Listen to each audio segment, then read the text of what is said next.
السلام عليكم ورحمة الله وبركاته. بالنسبة للمستوى الثالث إعدادي خيار فرنسية, on va découvrir l'anatomie du cœur et aussi bien sûr la circulation du sang au niveau du cœur.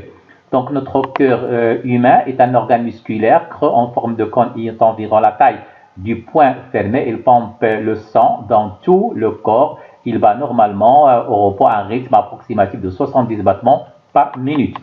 Découvrons les vaisseaux sanguins qui sont reliés à notre cœur. Donc nous avons les veines caves, la veine cave inférieure et la veine cave supérieure qui sont reliées à l'oreillette droite et qui transportent bien sûr le sang riche en dioxyde de carbone vers l'oreillette droite.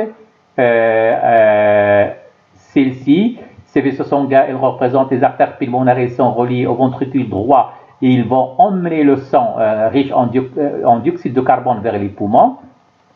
De l'autre côté, c'est-à-dire la moitié gauche du cœur, on retrouve l'artère aorte qui est reliée au ventricule gauche et qui va transporter, qui va emmener le sang riche en dioxygène vers tous les organes.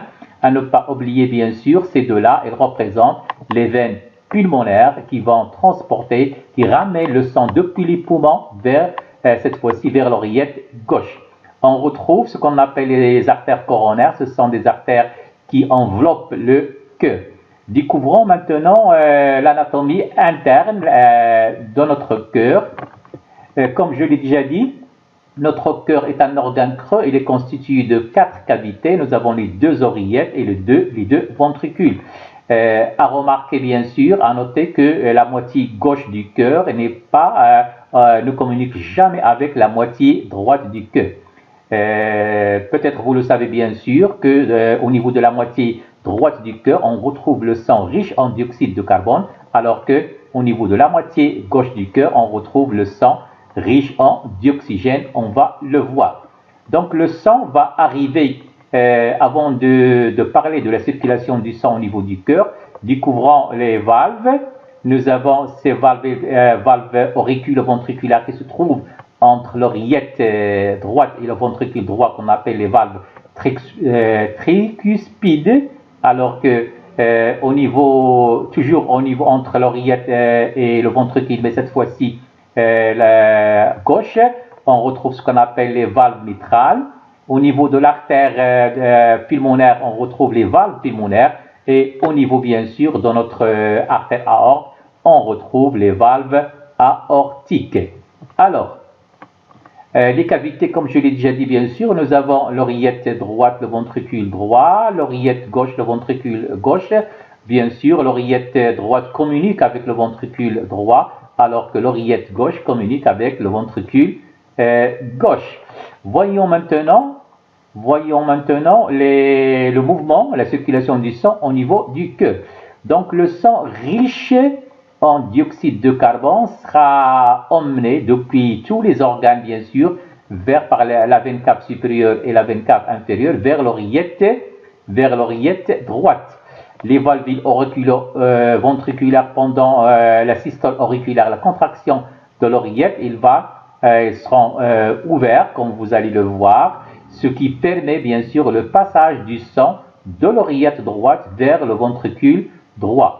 Une fois le ventricule droit rempli, les valvules auriculo-ventriculaires vont se fermer, alors que les valvules au niveau de l'artère pulmonaire vont s'ouvrir, bien sûr, suite à la contraction, à la systole ventriculaire. Donc ces valvules-là, au niveau de l'artère pulmonaire, vont s'ouvrir, ce qui permet bien sûr le passage du sang du ventricule droit vers l'artère pulmonaire. Celle-ci va emmener le sang vers les poumons. Au niveau des poumons, comme vous allez le voir, le sang riche, il y aura des échanges gazeux bien sûr plus précisément au niveau des alvéoles pulmonaires.